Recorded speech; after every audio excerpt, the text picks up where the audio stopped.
Developments in Bayelsa State. Well, for those of you who may have heard about it, there was this 11-man Bayelsa State Financial Management Review Committee headed by Timi Alaibe, and then eventually they came up with a report indicting the former government of 660 billion naira fraud.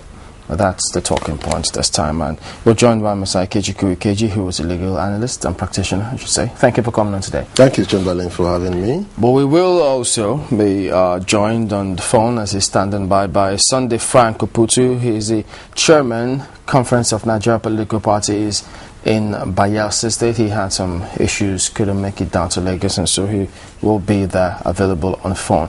But if you look at this committee, where they set up and then eventually indicted the government, the former leadership of this 660 billion naira fraud. Yes. You had those who will come up immediately, in fact, which they responded to the former leadership. Look, yes, this is just basically set up to carry out a predetermined agenda, and as such, typical of a lot of people where we see they coming vindictively to look at the previous administration.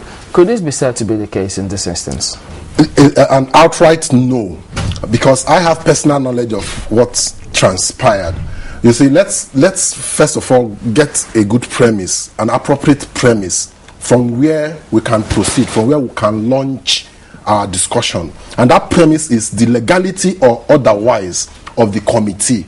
Is it legal? Is it lawful? Is it appropriate for the governor, the executive governor, to have set up such a committee to look at the history of transactions in the state? The answer is an absolute yes. It is lawful, it is legal, and it is an appropriate action taken by the executive governor of Bayelsa State. And if he has so taken such an action that is clearly legal and lawful, the next question to ask is, what are the results? What transpired? What came out of the committee? And that is where you start going into the details. And when you look at the details and you juxtapose them against what is on ground, you now ask the questions: are they correct? Are those details of the report of the committees correct?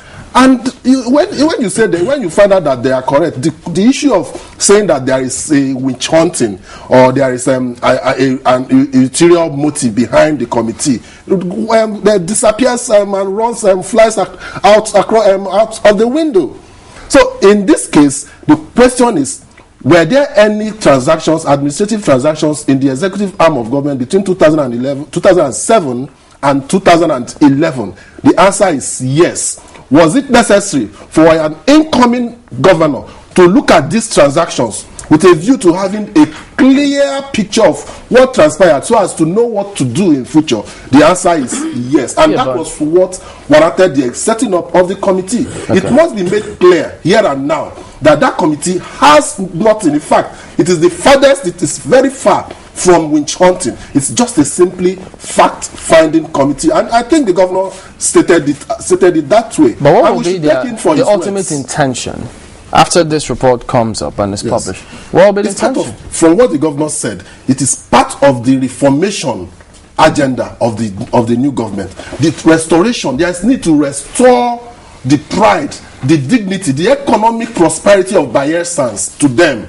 You know, I heard Abike Dadri speak on national TV yesterday, and she was saying that Nigeria is getting richer, but Nigerians are getting poorer. I think it applied to Bayelsa in the past dispensation, that Bayelsa was getting richer, but Bayelsans were getting poorer. And so when a governor who has come in, a new governor who has come in, decides to look at how to make Bayelsans richer, notwithstanding how much richer Bayelsa as a state gets, I think we should applaud it. It's interesting that, they are both from the same political party. Yes. And, we've seen other governors take over from the same political party. In fact, in some cases, from different political parties, but they say to do that, to pursue that, would be a total waste of time, because they will hardly have any time left to actually, create what they need to do or carry out the promises that they gave to the people of their own state. So why is this the focus now for this administration? That is not the focus. It has become a focus because people have made it a focus.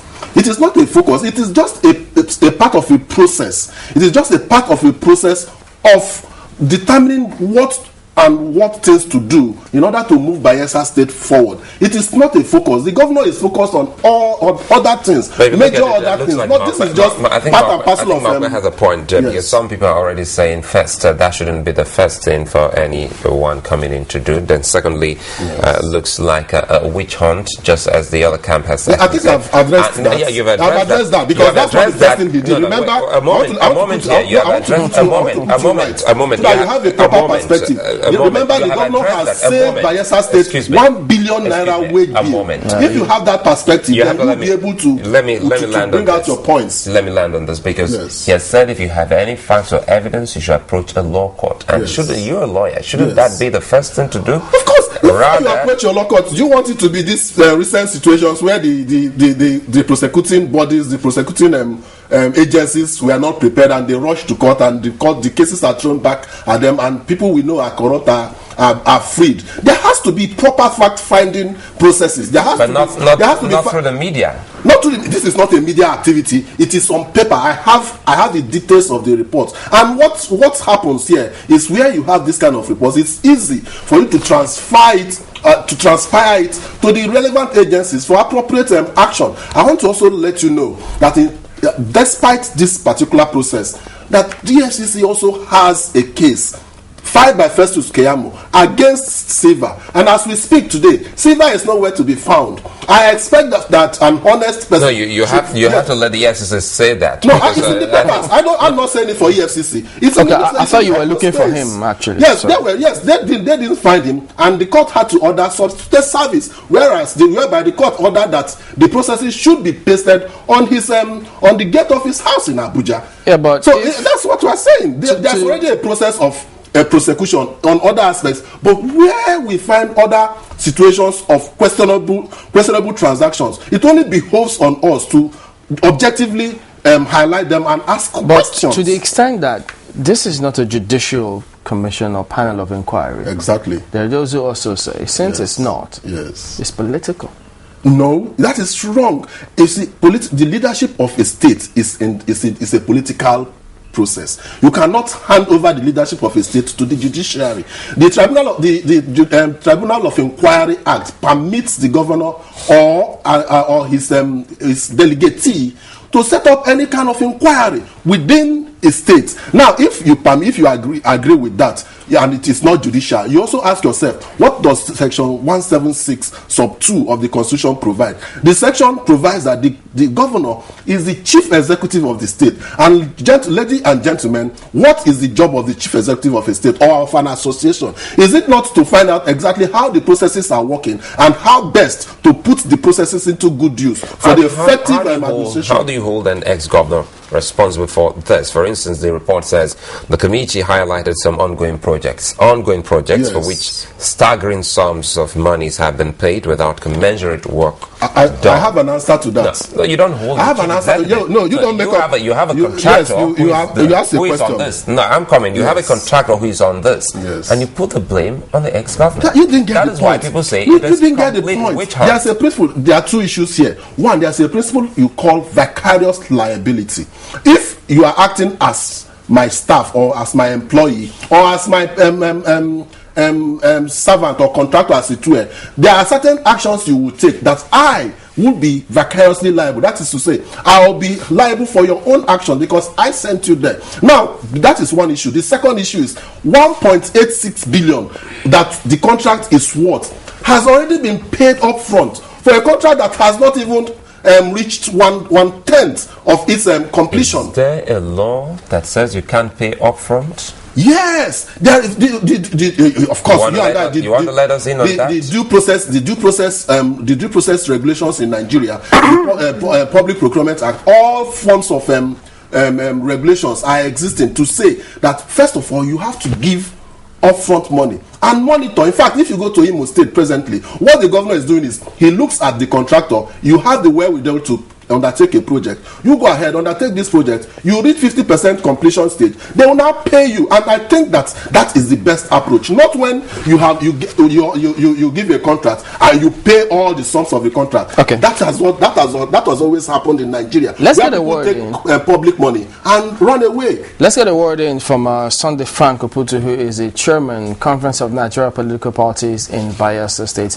Well, you might have heard what Mr. Ikeji has said about this, and you should have also seen some of the reports. For instance, now, if they say 660 billion, that's a lot of money. Are you saying that he's going to be, of course, not guilty of all of this? This is huge, isn't it? Hello? Hello? Yes, go ahead. Ask the question again. Ask the question again. All right, what we'll say, have you seen the report, for instance?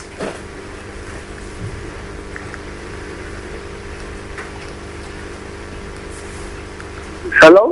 What is not doing? Mr. Sunday Frank Oputu, what we say is that the committee which indicted the former governor of 660 billion naira, is he guilty as charged from your perspective? Hello? All right, looks like he can't make out what we're saying, but we'll come to him when that is properly cleared. So yes. Let me correct an impression. The committee did not say that there was a 660 billion naira fraud. What the committee reported was that there was the state received revenue from the federation account to the tune of 660. The committee questioned what has happened to this money. As it is on ground, there is nothing to show that the state received 660 billion. That's not where it stops. It also goes ahead to show that there was a further sum of 207 thereabouts billion naira that the state. Yeah, but it says it mismanaged 660.45 billion naira, which it received from the federation account from 2007 to 11. What else would you call it? It's mismanagement. What else do you want to call it? It's mismanagement, because when you have 660 billion and there's nothing to show for it, there is a question of mismanagement. But you also go ahead to also reflect the fact that there is another debt of 207 billion. Adding up together, it's about 800 and something billion that was expended from 2007 to 2011. My question is, can you go to Bayelsa State and ask yourself, is there anything that reflects these huge sums of money on ground? On the long term, what does this do for Bayelsans, and what does this do for the party in the state? Don't you think it's going to further, divide the party? No, I think it is good. There's no, even as a Christian, the Bible says, "Man, know thyself."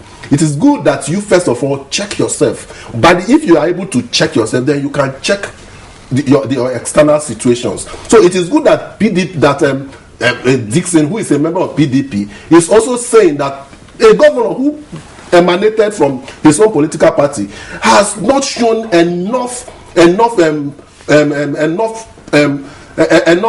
so to speak, to say that he has performed. Okay. And if that is the case, you will appreciate the fact that Dixon has started from himself, an internal cleansing. And when somebody cleanses himself internally, there's no way you can fault him. All right, then. So now that it says mismanagement of this 660 billion naira, from the point of law, so what next? What next is the enforcement agencies, the prosecutorial agencies should come in now and investigate further so as to gather pieces of evidence. For example, this can only be passed on to it can, of course, it can. Even for me, as I am a lawyer, I have the ability to write a petition and attaching this, and I may so do. Now, I want to also let you know, give you another premise where you can safely say that there appears to be some sort of mismanagement of the resources of Bayelsa State within this period. The nominal role, the staff in the nominal role of the ministries and departments and agencies in Bayelsa State were far less than the nominal role on the state from the state treasury. How is that? That means that where you go and collect money, there were more people collecting money than there were people reflecting in the agencies and ministries that was any printer's devil in any of what kind of printer's devil when there's a record of people collecting so money from the treasury, from the accountant, so to speak, but you don't have their records in the offices. Well, the way it is now, we really can't say anyone is guilty until proven. So, of course, you can't say somebody is guilty. I agree with you to that extent. It will be hard for loads of Nigerians to believe all you say or what this document say, because this is almost a tradition in Nigeria. Once someone leaves office, it's almost a tradition. It's also a tradition that we have seen criminal public officers let go. Okay, we have seen criminals. Let's get in Mr. Oputu now. Perhaps he should be able to hear us. Mr. Sunday Frank Oputu, have you seen this report by the 11-man committee which says the former government mismanaged some 660 billion naira Bayelsa state funds?